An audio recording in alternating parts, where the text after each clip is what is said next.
ഒരിടത്ത് വിശന്നു വലഞ്ഞ ഒരു നായ ഉണ്ടായിരുന്നു. ഭക്ഷണത്തിനായി അവൻ അങ്ങുമിങ്ങും നടന്നു.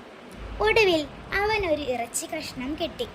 ആ ഇറച്ചി കഷ്ണം കടിച്ചു പിടിച്ച് സമാധാനമായി ഒരിടത്തിരുന്ന് കഴിക്കാനായി അവൻ അടുത്തുള്ള വനത്തിലേക്ക് നടന്നു.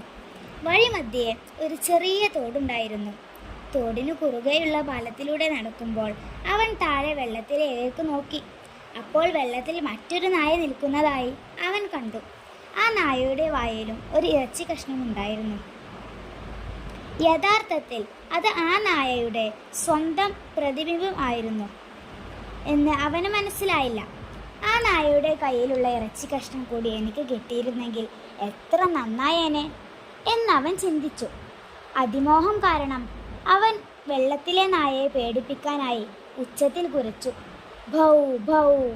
അവൻ വായ തുറന്നതും കടിച്ചു പിടിച്ചിരുന്ന ഇറച്ചി കഷ്ണം വെള്ളത്തിലേക്ക് വീണുപോയി. തൻ്റെ വിഡ്ഢിത്തം ഓർത്തപ്പോൾ അവന് വലിയ സങ്കടം തോന്നി. ഉള്ളതുകൊണ്ട് തൃപ്തിപ്പെടാത്തതുകൊണ്ട് അവന് കിട്ടിയ ഭക്ഷണവും നഷ്ടമായി. അവൻ പട്ടിണിയോടെ അവിടെ നിന്നും മടങ്ങി. ഗുണപാഠം: അമിതമായ അത്യാഗ്രഹം ആപത്താണ്. ഉള്ളതുകൊണ്ട് തൃപ്തിപ്പെടുക.